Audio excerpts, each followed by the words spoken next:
This video is to give you a recap of signed and unsigned number systems, unsigned and signed, and we will show some arithmetic operations, essentially addition on signed and unsigned numbers, and we will see how the flags N is set, C and V are set. So let us start with a review of what is unsigned and what is signed number system. So what is unsigned number system? A number system where we don't have to bother about sign. So all the bits available, suppose if you are given n bits, all the n bits are used for magnitude. Okay, you don't have to worry about sign. And if you are trying to represent, for example, the age of a person or some other quantity which doesn't really go negative, you can simply use unsigned number system to represent such a quantity. Now if you are given n bits, okay, let's start with an example. Let's say we are supposed to represent plus 20 in 5-bit form.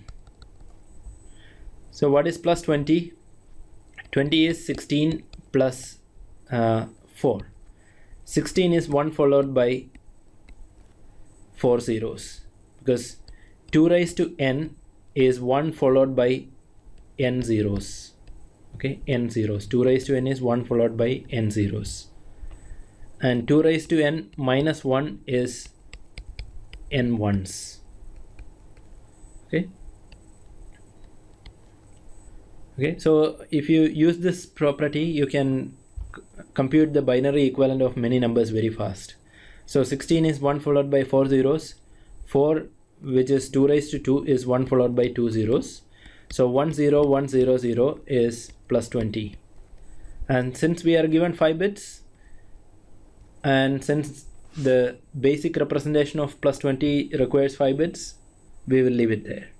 Now suppose if we are allowed 6 bits, and if we are supposed to represent plus 20, okay, it's a no-brainer to know that it's you simply add a 0 in front, so it's 0 1 0 1 0 0. So what is the range of numbers that you can represent with unsigned number system?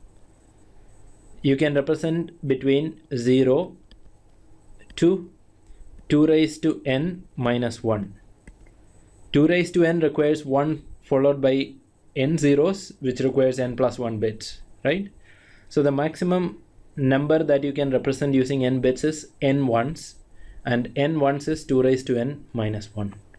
So this is the range you can represent using unsigned number system. Okay. Now in real life, there are quantities which go negative. For example, your bank balance, which could go negative, right? So we need some system to be able to represent integers. Integers could be both positive and negative. So negative quantities require some sort of representation as well. So how do you find a negative number, or how do you express a negative number? Suppose if you want to represent minus 6, you are essentially writing 6, which is the magnitude, with a sign to show negation, right? So you write a magnitude and then you write a minus in front of it to show the negation. So we are going to follow the same principle.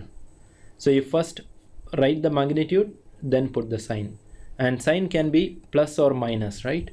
And since there are two possibilities, you essentially require 1 bit for sign. Okay, so you have a sign bit, and then the rest of the bits, which are n minus 1 bits, so assuming that you have n bits at your disposal, n minus 1 bits are used for magnitude. And this sort of a representation where 0 sign of positive is 0, sign of negative is 1, is called sign and magnitude system. And you write the magnitude as such, just like how you write in signed decimal representation. Now suppose if you want to represent minus 20, what is the minimum number of n you will require? Since this requires at least 5 bits, this requires 1 more bit, you require a minimum of 6 bits. Now suppose if we are given 6 bits, okay, So you will simply write the magnitude of 20, which is 10100. Okay, so this is not required, sorry. Okay, so 5 bits, 20, then you attach a negative, and negative is 1 in sign and magnitude system convention.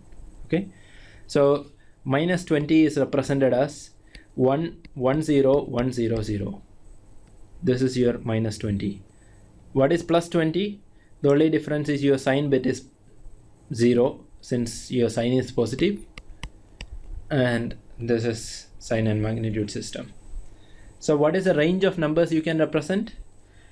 You are essentially having n minus 1 bits for magnitude. So you start, so the minimum number you can represent is minus 2 raised to n minus 1 minus 1.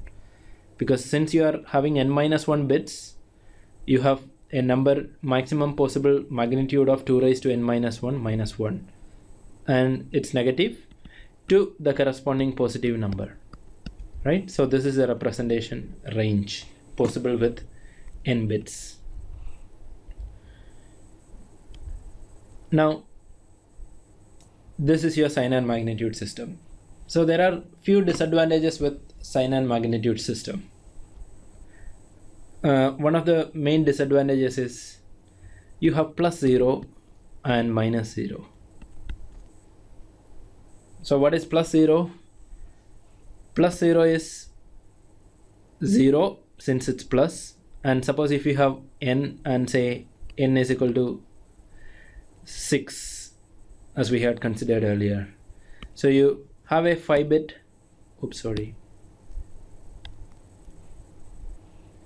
So you have a 5 bit representation for the magnitude, and this is your plus 0. What is minus 0? You start with a 1 and then write the magnitude in n minus 1 bits, and here it's here it's 5 bits. So minus 0 is having this representation, this one. So you can see that there is a duplicate representation of 0, or in other words, you are essentially wasting the possibility to represent one extra number. This makes no sense, right? Because negative 0 makes no practical sense. So let's see whether we can try and avoid this sort of wastage. There are some other additional problems with sign and magnitude system as well. Like for example, the hardware to do addition is a bit funny if you are following sign and magnitude system. So there is another system called ones complement system. Ones complement. In ones complement system, if you are supposed to have an n bit representation of a certain number, you represent its magnitude in n bits. So suppose if n is 6, and suppose if you are trying to represent the number plus 20, you simply write it as 0, 1, 0, 1, 0, 0, 0. Okay, and this is your plus 20. Now there are situations in which you might want to negate it, right? So the negation operation, so negation is ones complementation, which is flipping all bits. Okay. Now, how do you represent minus 20? You just flip all the bits. So it was 0, 1, 0, 1, 0, 0. So you write it as 1, 0, 1, 0, 1, 1. So this is minus 20. So here again, if it starts with a 1, you can know that the number is negative, right? For a positive number, it should start with 0. And your magnitude can still, okay, even though you started with n bit magnitude, eventually you will end up spending 1 bit for sign. So 0 means it's a positive number. And why is 0 kept as positive? Because for a positive number, adding any number of zeros in front doesn't make a difference, right? So 0 is for positive. and if it starts with 1, it would have been the result of flipping a 0, which means the number is negative. And for 1's complement system, again we are sacrificing 1 bit for magnitude, so the representation can be in the range -2 raised to n minus 1 minus 1 to 2 raised to n minus 1 minus 1. And here again there is a wastage of a 0, minus 0. That is, you have representation for minus 0 as well, or in other words, you have duplicate representation for the number 0. So let's see how it is having a duplicate representation. So this is plus 0. You do 1's complementation to get minus 0. So you flip all the bits and this is your minus 0. And there is a duplicate representation, you can see, right? And this is a bit of a wastage, and that's why 1's complement system is not very great either. Now let us look at the most popular or widely used system, which is 2's complement system. In 2's complement system, you write a number, n-bit number, as such if it is a positive number. So suppose if it is a number plus 20,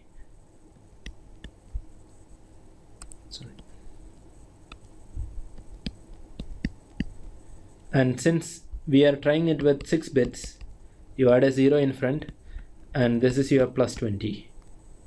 And if the number is positive number, just leave it as such. But if you want to find or negate this number, so add a minus sign in front to make it minus 20. The negation operation is what we call 2's complementation. Okay, so in order to negate a number, you just 2's complement it. So 2's complementation has to be done on this. And what is 2's complementation? 1's complement plus 1. So you do 1's complementation, which is flipping all the bits, 1 0 1 1 0 1 0 1 1. Then you do plus 1, you get 1 0 1 1 0 0. Okay, so this is minus 20. So 1's complement and add 1. So 2's complementation is essentially 1's complementation and then plus 1. Okay, plus 1, and then you get the 2's complement representation. So negation operation is essentially 2's complementation. Now suppose if you are given a number, any number, positive or negative. So the negative number is 1 0 1 1 0 0. So it's negative 20. Now suppose if you need to negate it, if you need to add one additional sign, additional minus in front, you do 1's complementation, 0 1 0 0 1 1, then add 1, you get 0 1 0 1 0 0, and this is minus of minus 20, which is plus 20. Okay, so if the number is given, if the number given is negative, and if the requirement is to find the magnitude of the number, you need to essentially attach a sign minus in front to find the magnitude, right? Knowing the number is already negative. And that is what we did. Okay, so here again, when it starts with 1, the number is negative.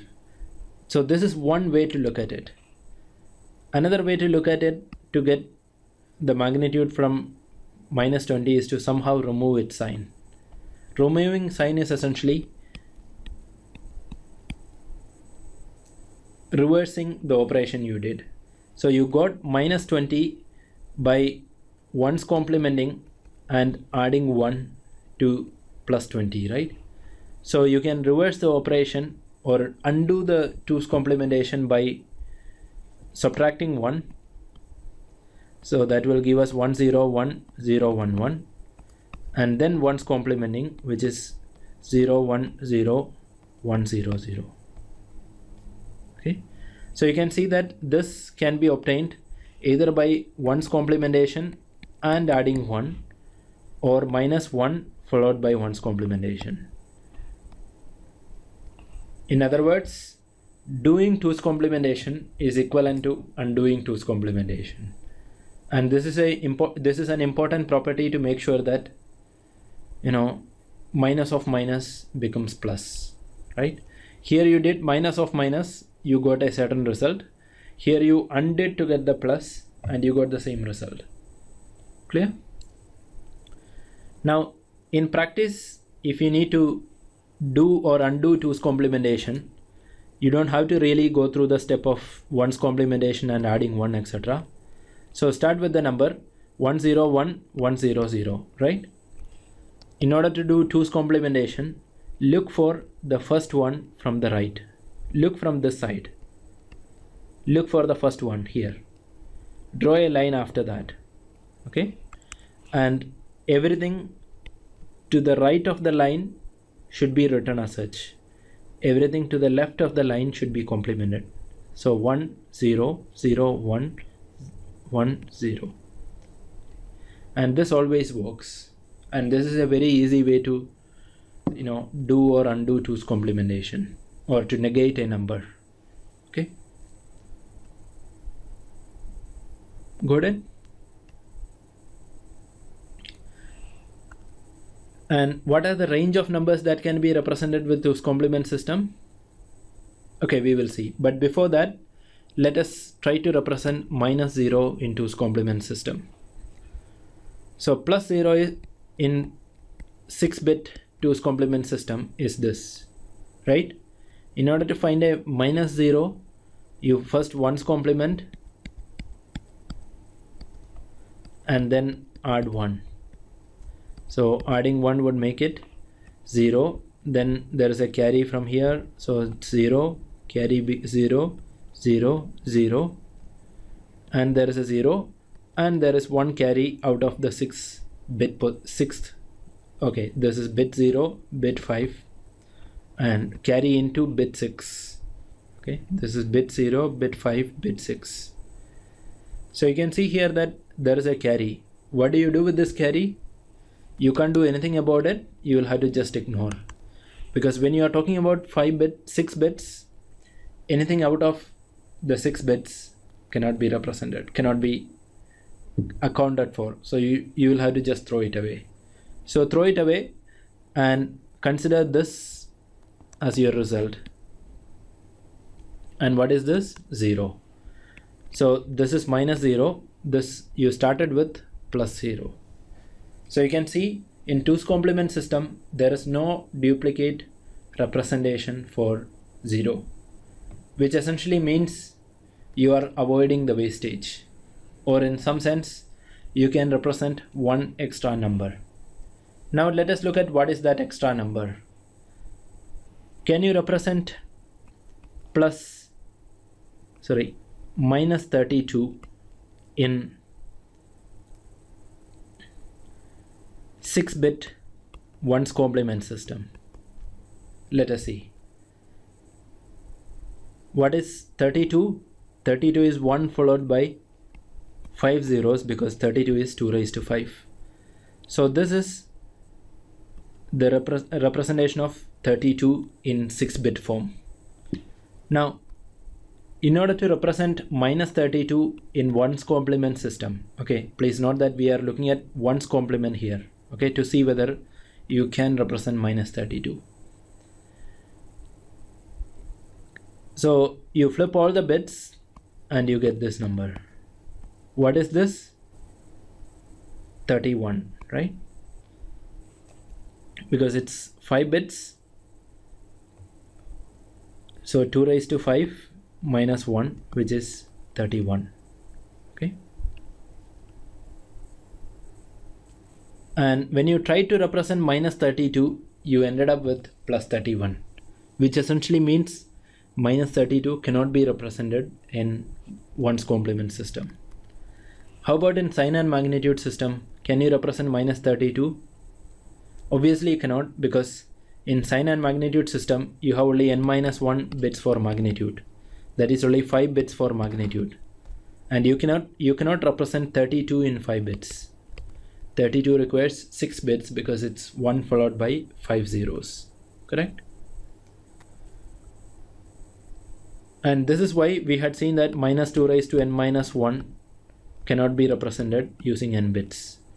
The smallest number you can represent is minus 2 raised to n minus 1 minus 1, right? Now let us see how or whether we can do minus 32 in 2's complement system.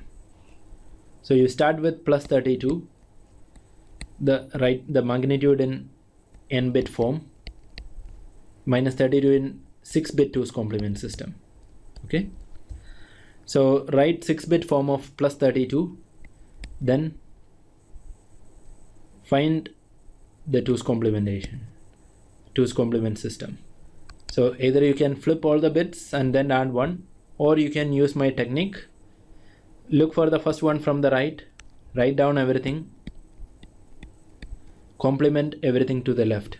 There is nothing left to the left to complement, so the number is this, and this is not taking possession of any other number. In the earlier case, we had seen that when we tried minus 32, we ended up taking plus 31's position, right?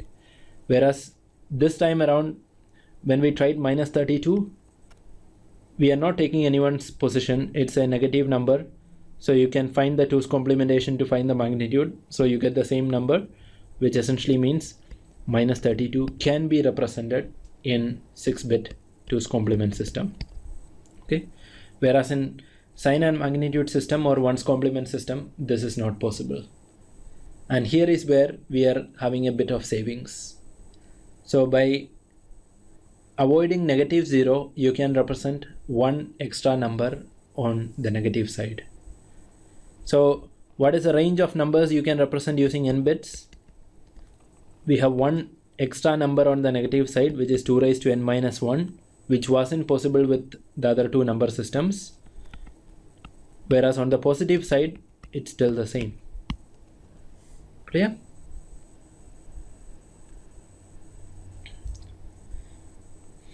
Okay, so once you understood this, you have a fair idea of 2's complement system. Let us see some examples for addition, and let us interpret them as signed and unsigned separately and see how the various flags are set and how it is interpreted. Okay, so when we talk about signed, we are always talking about 2's complement system, because in usual computers, signed representation is always 2's complement representation, and in 2's complement representation, positive numbers are represented as such and negative numbers are represented as 2's complements of the corresponding positive numbers. Now let us look at this one. Okay, 1111 plus 1111. So suppose if I interpret it as signed, then this addition is done in 2's complement form. Okay, so 1 1, then I can put zeros here, which means for both cases magnitude is 1, the sign is negative, so we are looking at minus 1. So minus 1 plus minus 1. Now if I interpret this as an unsigned number, you can see that it is 15. Okay, so this addition of 1111 plus 1111 could be either minus 1 plus minus 1 or 15 plus 15. And the addition is done the same way irrespective of whether it is signed or unsigned. 1 plus 1 is 0, 1 plus 1 is 1, 1 plus 1 is 1, 1 plus 1 is 1, right? And here it's all ones because 1 plus 1 is 0, 1 plus 1 plus 1 is 1, 1 plus 1 plus 1 is 1, 1 plus 1 plus 1 is 1. Okay, and then you have a carry from here because it's 1 plus 1 plus the carry from the previous position. So 1 plus 1 plus 1 is 1, then there is a carry out which is 1. Okay, and this carry has to be ignored. and this carry is essentially what goes into the carry flag. Okay, so this is what we get, 1 1. The result is 1 1 1 0. Now if we interpret this as a signed number, it is 1 0 here, then 0 0 here, because we complement everything to the left of the line. So it is 0 0 1 0, which means it's -2.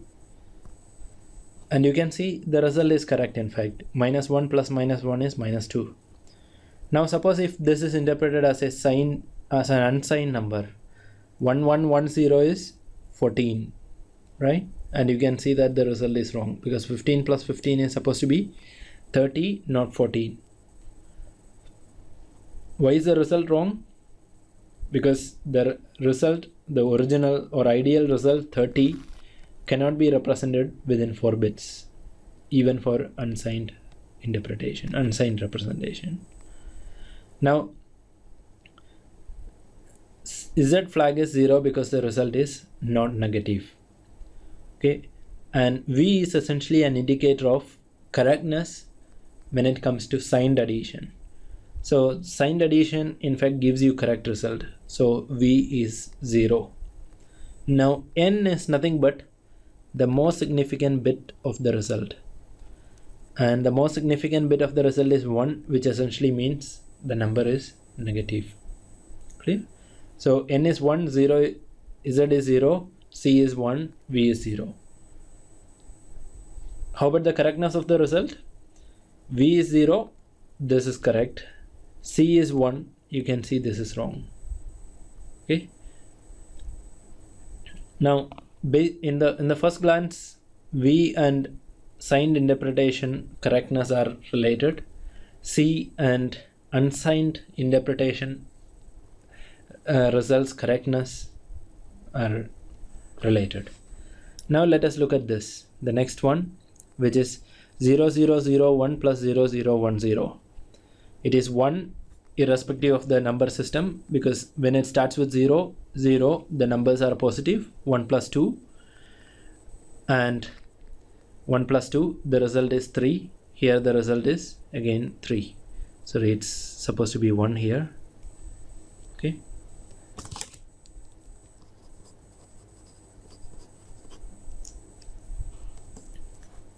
Okay. So 1 plus 2 is 3. So it's 3 3 in both cases. And since the signed interpretation result is correct, overflow is 0. There is no carry out here. In fact, the carry is 0. So this is 0. The number is not 0. The result is not 0. So it's 1 here.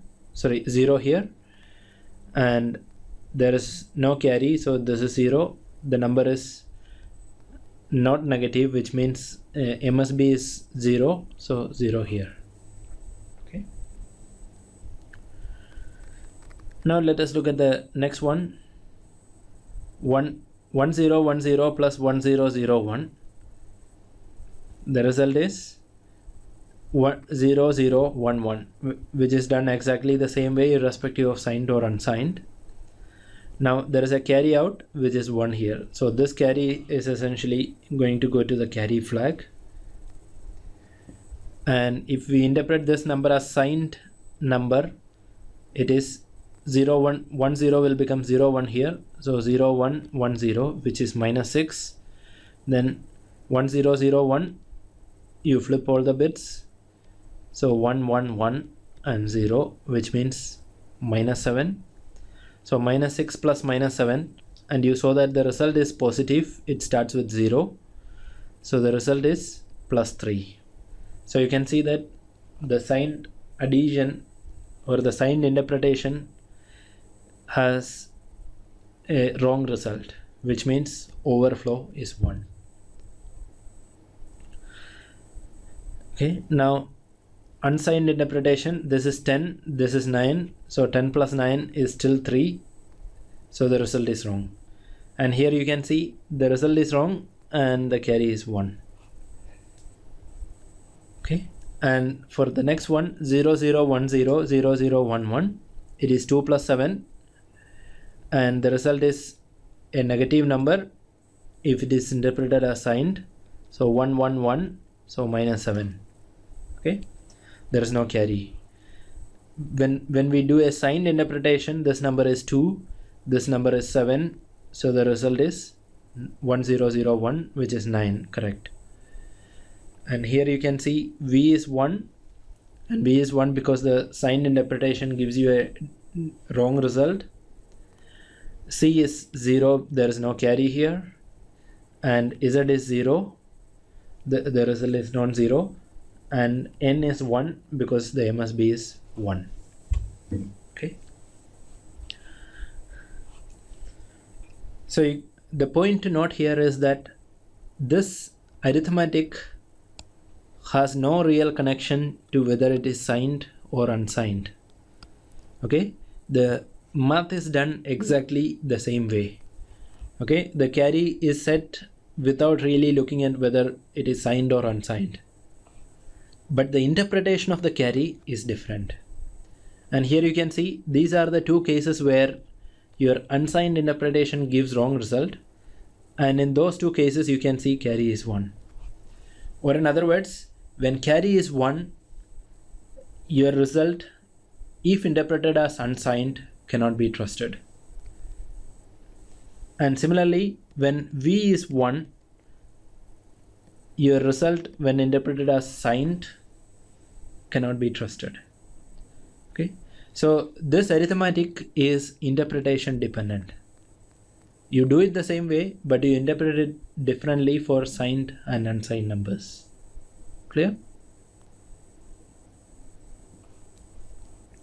Okay, now if you look at this 1 1 1 1 1 plus 0 0 1 0, if interpreted as signed is minus 1, this one, plus 2, the result is 1, there is a carry.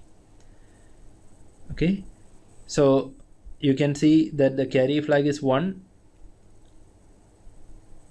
and since signed addition, or when interpreted as signed, you get the correct result, so V is 0. Okay, and since this is 1, you can see that 15 plus 2 is turning out to be 1, which is wrong. So the correlation between the carry flag and the correctness when interpreted as unsigned still holds. Okay, now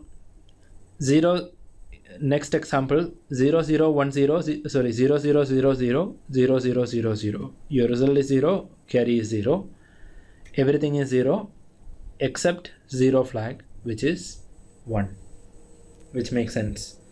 Now is this a only situation in which your result is 0 and when your 0 flag is 1? Not really. Let us look at 0 0 0 1 plus 1 1 1 1. Your result is 0, your carry is 1. So in this situation, your carry and your 0 flag are both 1s. And whenever carry is 1, your result when interpreted as unsigned cannot be trusted. So 15 plus 1 is 0. Okay, since the result is 0. So this is not okay, and you can see the correlation of carry being 1 still holds.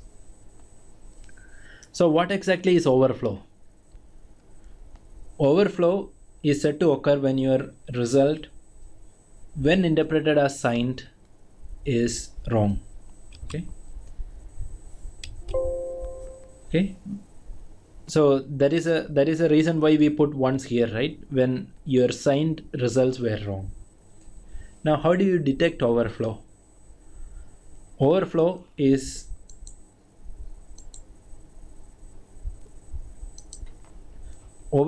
detected as your result being wrong when it is signed, right? Now how can you detect overflow? Here you can see your two numbers being added are negative, you get a positive result. Here you can see the two numbers being added are positive and you get a negative result. Okay, so this is the symptom of overflow. Whereas here it is 0 0, but the result is also same sign, so there is no problem. 1 1, the result is the same sign. Again, you saw that the result is correct. The interpretation is still correct. Okay. And here you can see it's 1 plus 0. So it cannot really cause an overflow. 1 plus 0, no overflow. Okay. So overflow occurs only when you are adding two numbers of the same sign and your result is different. Okay. Correct? Yeah. Now, this is what I had mentioned. Unsigned results are wrong when carry is 1. Signed results are wrong when v is equal to 1. And obviously, n and z cannot be 1 simultaneously. This is something you can observe too. And again, it's common sense, right? Because if a number is 0, it cannot be negative. Now, there is another question for you to work out. Can z and v be 1 simultaneously? Okay, this is for you to try out. Now, what really happens when there is an overflow? So 0, you have positive numbers here, you have negative numbers here. So if you are trying to represent a positive number which doesn't really fit in, okay, so suppose if one number is here, this much, you are adding another positive number here, and the max positive is here. So in fact, what happens is it wraps around here. Okay, it wraps around, and your final interpretation will be a number here. So you add a positive number to a positive number, and you end up going to the negative side, and this is overflow. So when it wraps around, there is an overflow. And similarly, you can see it on the other side. If you have a negative number, so a number is already negative and you are subtracting something from it, but suppose if these are the limits, already negative, you subtract something from it. Instead of going to this side, you cannot go this side because this is the range, right? So if you try to push it out of the range, it will go and wrap around here. Okay, it will come back here. And this is also a case of overflow.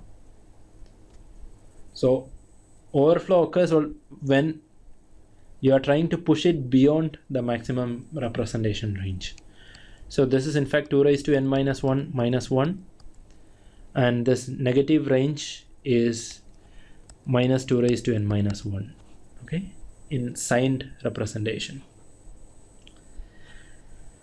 So one very important point to note here is that we talk about overflow for signed numbers. We talk about carry for unsigned numbers. So the overflow flag doesn't really tell you anything about the correctness of the result if the operation is interpreted as unsigned. And carry tells you absolutely nothing about the correctness of the result when it is signed. Okay, and carry and overflow, as we saw, have really no correlation with each other. You have all combinations, which means carry has really no connection or no correlation with overflow. Clear? So this is about what I was saying. For unsigned addition, carry is an indication of the result being wrong. Okay, for signed addition, overflow occurs when you add two positive numbers and you get a negative result, or you add two negative numbers and you get a positive result. Or in other words, if the sign bit of the operands are the same and is different from that of the result, you have an overflow. Overflow can never occur when you add two numbers of different sign. So you saw that 1 plus 0 and 0 plus 1 will never give you an overflow, because when the signs are different, they tend to cancel each other, right? When you add two numbers of different signs, the result will have a magnitude which is lower than the biggest of the two magnitudes, right? And carry tells you nothing about overflow. Clear? Now let's look at sign subtraction, which is a bit trickier because we haven't done too much of subtraction, and I will skip it for now. If you are interested, you can try out, and if you have any doubts, please do let me know. And for unsigned subtraction, carry, and when you do subtraction, carry is called borrow, is an indication of the result being wrong. Because a borrow occurs when you subtract a bigger number from a smaller number. Then the result is negative, but negative cannot be accommodated in unsigned number system, which means if the result is negative, the result is wrong. Okay, and the result is negative in unsigned when there is a carry or borrow. So a carry or borrow is an indication of the result being wrong. For signed subtraction, we are looking at signed. Overflow occurs when you subtract a negative number from a positive number and you get negative, or a positive number from a negative number and you get negative, which makes sense, right?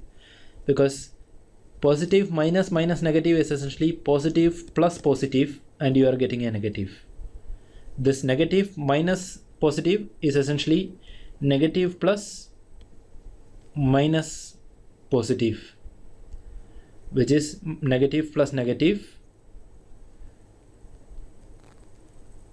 and you get positive, right? Negative plus negative positive, and positive plus positive negative.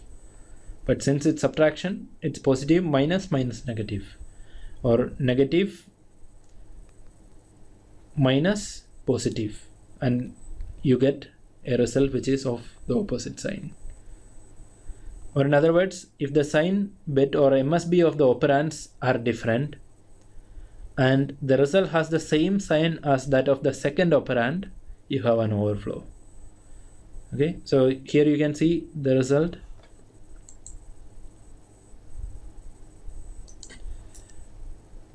This and this have the same sign. This and this have the same sign, and then you have an overflow. Overflow can never occur in subtraction when operands are of the same sign, because one minus the other, if their signs are different, tend to reduce the overall magnitude. They will cancel each other. And here again, carry tells you nothing about overflow.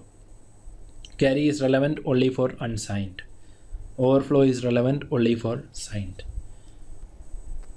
So as I mentioned, the hardware which performs signed and unsigned addition, or subtraction for that matter, is the same. The binary result is also the same. Only the interpretation of condition codes and the result are different, which essentially means the hardware doesn't really care about whether the operation is signed operation or unsigned operation. That is something you deal with in software. So the hardware is identical. So the hardware will perform the operation, give the result, and set the condition code flags. But how you interpret the condition code flags differ depending on whether you are doing unsigned or signed operations. Okay, so you can see here the condition codes and the interpretation for sub S, which is the same as CMP for that matter. Okay, so you can see here that there are some conditions which will check the carry flag. C is tested here, and these are the 4 conditions with which test the carry flag. And you can see here unsigned, unsigned, unsigned, unsigned. So as I had mentioned earlier, carry is always related to unsigned operations, whereas for signed operations you always look at overflow. You see this is signed, so that's why you are checking overflow. Okay, got the idea? As a programmer, it's your responsibility to make sure that you check for the appropriate flags or condition codes and deal with carry or overflow appropriately. So if your result or if your operation is interpreted as an unsigned operation, you have to check for the carry flag using the appropriate condition code and take any take remedial action if any required. Okay, and same goes for the overflow flag for signed operations, and you have to deal with it in software because the hardware is fixed and it doesn't provide you too much flexibility to change the number of bits, etc., etc. So you need to find software workarounds to solve this issue of carry or overflow. Carry for unsigned numbers and overflow for signed numbers. Okay. Failure to take care of this could give rise to very, very nasty bugs in your program. And in fact, some of the very, very famous bugs in the world can be traced back to carry or overflow, or failure of programmers to take care of carry or overflow.